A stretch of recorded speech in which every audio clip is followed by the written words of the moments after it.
I'm really going to confess something. I am nervous. Nervous beyond belief. And the reason why is because people tell me I'm not good at this comedy malarkey. It's very well. For example, this morning at breakfast, there's me having breakfast with my daughter. There's me sipping on my grapefruit and kiwi almond milk smoothie. I give it a hove. There's her eating her muesli. So, Daddy, why are you being so cheerful? So, Daddy, what are you doing today? Wow, I am doing a stand-up gig. Her mouth drops. But you're not funny. But it was interesting because the look that she gave me was the same look when I told her and I said, I'm not your father.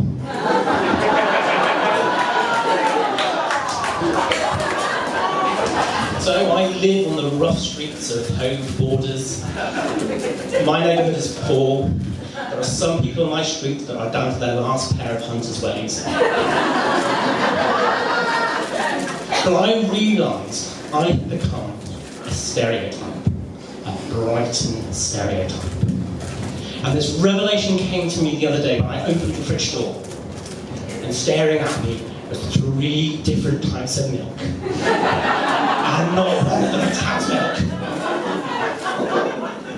And to compound that stereotype, I work in PR.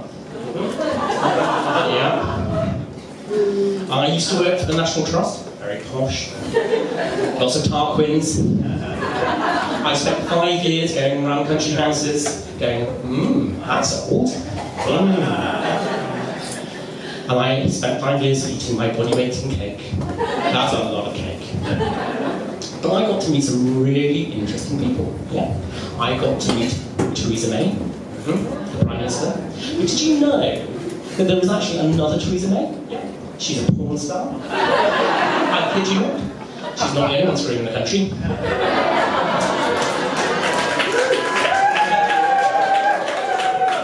And so, I got to meet Theresa May on a really important political subject. Yeah, very important. Well, I can see, sir, you're thinking, what was it? Tell me. Was it Brexit? Was it the budget? No, even I could do a better job than that. Was it foreign policy? No, it was dogging. That's right, dogging. And I can see you're asking the question, and I'll give you the answer. Is that lay-by just south of Maidenhead every Thursday night? Her and Phil are there. Watch out. Actually, I joined a swingers club, and I was asked not to come back because I was hard on love. So I moved to Brighton 11 years ago now. Did my mandatory 10-year stint in London, got out, moved to Brighton with my wife, my then wife.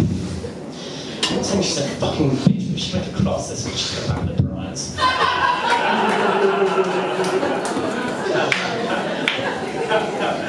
But I've got a new woman in my life. Yeah. Oh, it's fantastic. But please don't judge me. Please don't judge me. I pay her £10 an hour. But coming home to a clean flat every night is so good. That marriage, there's some good. I've got 2 wonderful children, a 13-year-old and a 10-year-old. Actually, my 10-year-old's 11 tomorrow. But they do so much for your self-confidence. They build you up. They make you feel loved.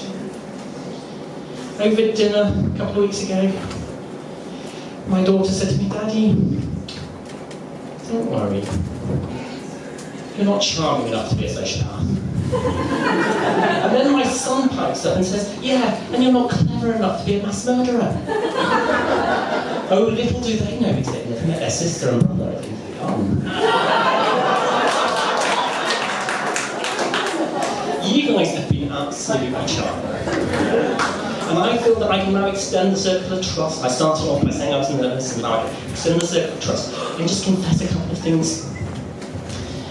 Things that really piss me off. Apart from my ex-wife. One of those is spontaneous clapping. Don't you just...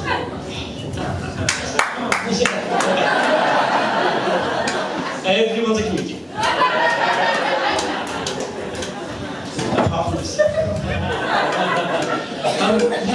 discovered it really just drove me absolutely wild when I was in America once, when I went around an art gallery, fucking at the end of the talk, going, yay, that's brilliant! But what really startled me was when I was on an aeroplane going to Israel, and we landed, and everybody just burst out into a raps of applause. I was thinking, what? God knows what they had done if you actually had to crash land. I did say spontaneous applause really pisses me off, but there was an exception to every rule, and I think spontaneous applause starts out now.